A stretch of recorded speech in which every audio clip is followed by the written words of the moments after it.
जोहार जय मूल निवासी में संकेत और आप देख रहे हैं एमएन टीवी।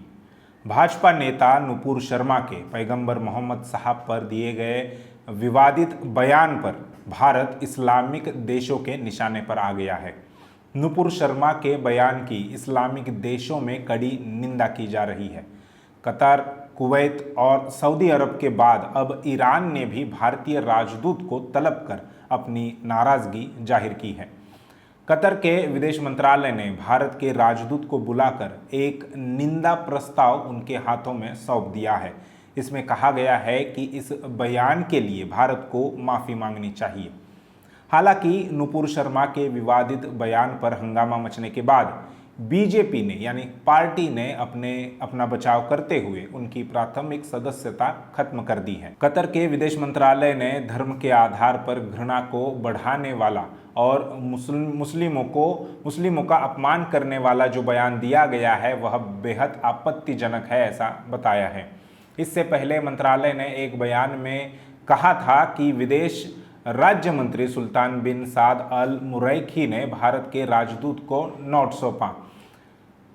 मंत्रालय ने कहा कि कतर भारत सरकार से सार्वजनिक माफी और इन टिप्पणियों पर तत्काल निंदा की उम्मीद कर रहा है। हालांकि भारतीय दूतावास के प्रवक्ता ने यहां भारत सरकार का बचाव करते हुए कहा कि अपमानजनक टिप्पणी करने वालों के खिलाफ पहले ही कड़ी कार्रवाई की जा चुकी है। भारत सरकार सभी धर्मों को सर्वोच्च सम्मान देती है। पैगंबर मोहम्मद साहब पर नुपुर शर्मा की टिप्पणी को लेकर कतार और कुवैत के बाद ऑर्गेनाइजेशन ऑफ इस्लामिक कोऑपरेशन यानी OIC ने भी आपत्ति जताते हुए कहा कि भारत की सत्ताधारी पार्टी से जुड़े एक व्यक्ति के दिए विवादास्पद बयान की वो कड़ी आलोचना करता है। एक के बाद एक लगातार ट्वीट कर OIC ने कहा कि भारत में मुसलमानों के खिलाफ सुनियोजित तरीके से हिंसा बढ़ रही है, उन पर पाबंदियां लगाई जा रही है। OIC ने अपने ट्वीट में हिजाब बैन और मुसलमानों की संपत्ति को नुकसान पहुंचाने जैसी खबरों का भी जिक्र किया है। OIC ने पैगंबर मोहम्मद साहब के खिलाफ बयान देने वालों और मुसलमानों के खिलाफ हिंसा करने वालों पर कार्रवाई की मांग की है। नुपुर शर्मा विवादित बयानों को लेकर 5 मुस्लिम देशों ने भारत के सामने आधिकारिक विरोध दर्ज करवाया है। कतार, ईरान और कुवैत ने विवादित टिप्पणियों की निंदा करते हुए अपनी कड़ी आपत्ति दर्ज कराई है। वहीं सऊदी अरब और अफगानिस्तान ने भी आपत्ति जाहिर की है। ईरान के विदेश मंत्री की भारत यात्रा के पहले ही पैगंबर मोहम्मद साहब के खिलाफ टिप्पणी का मामला सामने आया है, जिस पर ईरान ने भारतीय राजदूत को तलब किया है। मुलाकात के दौरान भारतीय राजदूत ने अफसोस व्यक्त करते हुए बताया कि पैगंबर मोहम्मद साहब का अपमान अस्वीकार्य है। कुवैत ने भी कथित अपमानजनक टिप्पणी के मामले में भारतीय राजनयिक को तलब किया है। कुवैत में भारतीय दूतावास ने भारत सरकार का बचाव करते हुए कुवैती विदेश मंत्री को बताया कि टिप्पणी व्यक्तिगत थी, पार्टी या सरकार का उससे कोई लेना देना नहीं है। विवादित बयान पर लगातार हो रहे विरोध के बाद बीजेपी नेता विपक्ष के निशाने पर है। वहीं बीजेपी ने नुपुर शर्मा को सस्पेंड कर नवीन कुमार को पार्टी से निष्कासित कर दिया है। इस पर जम्मू कश्मीर के पूर्व मुख्यमंत्री उमर अब्दुल्ला ने तंज कसा है। उन्होंने कहा है कि भाजपा अचानक जाग सी गई है, इसका मुसलमानों की भावनाओं से कोई लेना देना नहीं है। भाजपा की ओर से किसी भी धार्मिक शख्सियत के अपमान की अचानक निंदा करना केवल अंतर्राष्ट्रीय समुदाय को दिखाने के लिए है। कल से ही भारत मुक्ति मोर्चा के राष्ट्रीय अध्यक्ष और बहुजन क्रांति मोर्चा के राष्ट्रीय संयोजक वामन मेश्राम का एक वीडियो सोशल मीडिया पर काफ़ी तेज़ी से वायरल हो रहा है। अपने वीडियो में वामन मेश्राम नुपुर शर्मा और नवीन कुमार जिंदल और भाजपा की पोल खोलते हुए नजर आ रहे हैं। वामन मेश्राम कहते हैं कि जब नुपुर शर्मा के बयान का नवीन जिंदल समर्थन करते हैं तब ये साबित होता है कि यही भाजपा की विचारधारा है। जो भाजपा खुद को नुपुर शर्मा से अलग करना चाहती है वह उनकी केवल मात्र नौटंकी है। क्योंकि नुपुर शर्मा भाजपा की केवल प्रवक्ता थी, लेकिन नवीन कुमार जिंदल पार्टी के दिल्ली प्रदेश मीडिया प्रभारी थे। इसलिए ये कहा जा सकता है कि नुपुर शर्मा और नवीन कुमार जिंदल ने जो कुछ कहा वह भाजपा की ही आधिकारिक ऑफिशियल लाइन थी।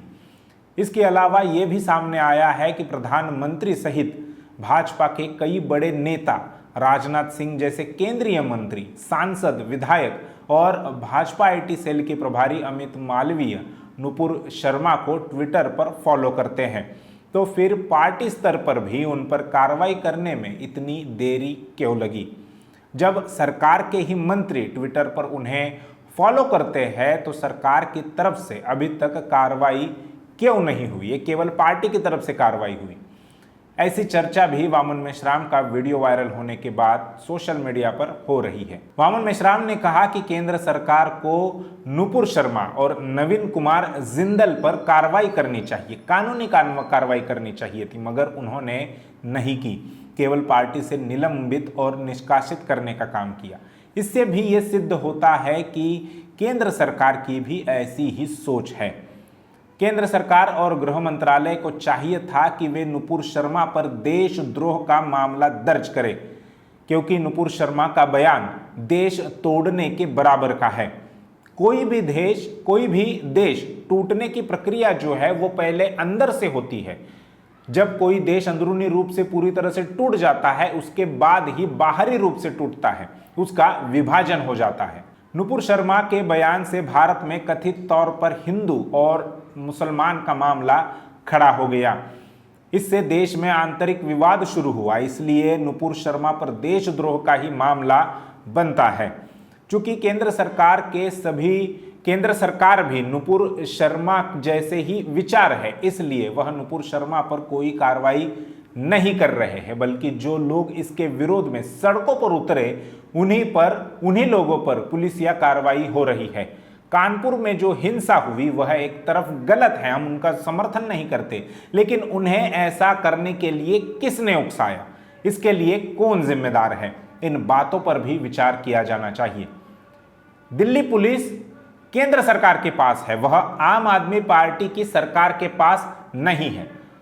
अगर दिल्ली पुलिस दिल्ली सरकार के पास होती, यानी आम आदमी पार्टी की सरकार के पास होती, तो नुपुर शर्मा और नवीन कुमार जिंदल पर देशद्रोह का मुकदमा दायर किया गया होता।